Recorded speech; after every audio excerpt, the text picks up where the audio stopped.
At ito na nga mga bossing, yung inarado ko nung nakaraan. Yan mga bossing. Tataniman na po namin. Yan, ang lagkitan pala mga bossing. Na binhi.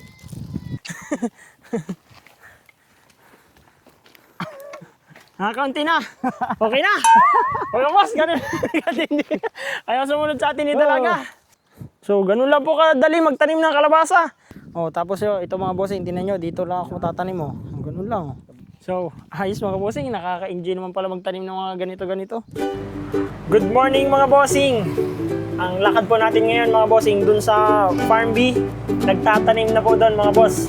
Papakita ko po sa inyo kung ano yung itatanim namin. Pero bago po yun, bibili muna tayo ng merienda para dun sa ating kapartner. Kasi mga bossing, nilaban ko ng hatian. May magtatanim doon.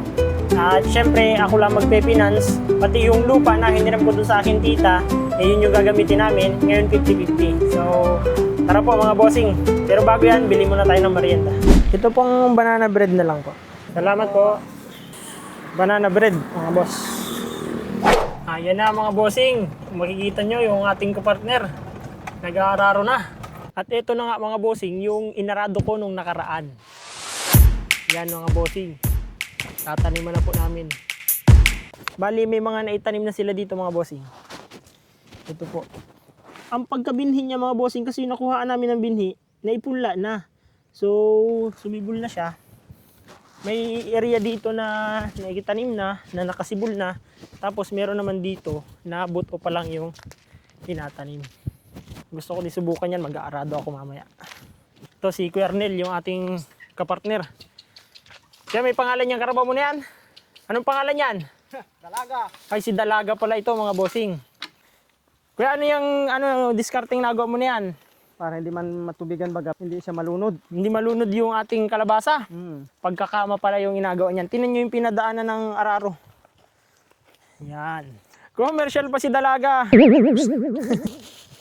Binhi pala ito na mais na lagkitan mga bossing.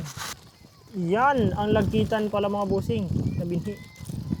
Yan ay dito namin itatanim. Ito mga bossing, syempre susubukan natin magkama ng ating gulayan. Yan mga bossing, manood kayo kung paano magarya ng kalabaw. Diretso lang yan. Sige, sige. Yan. Ayaw na ako mga bossing. Ano gagawin? Yun. Huwag mong ilahan ng loob eh. Oh. Basta diretso lang. Ay, diretso lang. Oo, Pala. Yan. Parang natabi. Sige, okay lang.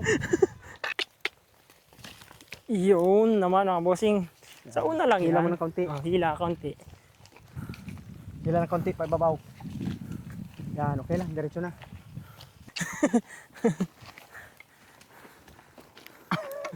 Kaunti na. Okay na. Okay boss, ganun. Ayaw sumunod sa atin ni Dalaga. Ay. Oh.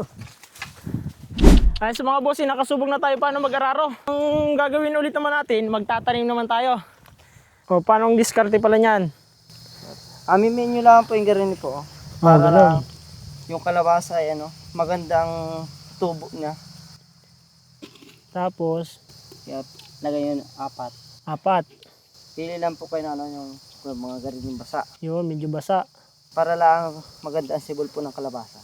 Yun. Tapos, ang sunod dito, 4. Sunod 3. Sunod 4. Ganun lang pala. Ito mga bossing. Tatapakan lang natin yan. Yan, ganyan. Tapos, kanina, pwede, 4 kanina, 3 naman ang alagay natin. Tapos, yung mga medyo basa-basa, okay na. Ganun lang mga bossing. So, ganun lang po kadali magtanim ng kalabasa. Mamaya naman, yung mais naman, magsusubok din tayo magtanim.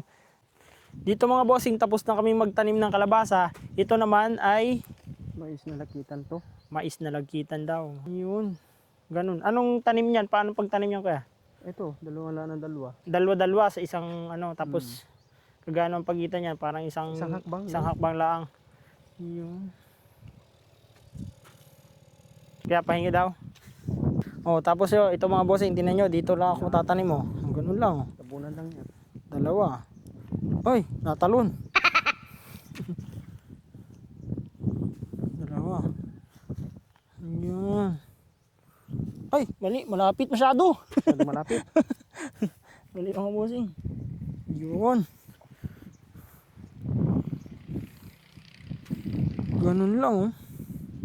So, ayos mga bossing, nakaka-enjoy naman pala magtanim ng mga ganito-ganito. Tapos mga bossing, i-update ko agad kayo kapag ito'y may sumibol na. Bali, thank you po doon sa tita ko na nagpagamit ng kanyang lupa. Thank you po. Yun lang po, maraming salamat. Follow na mga bossing.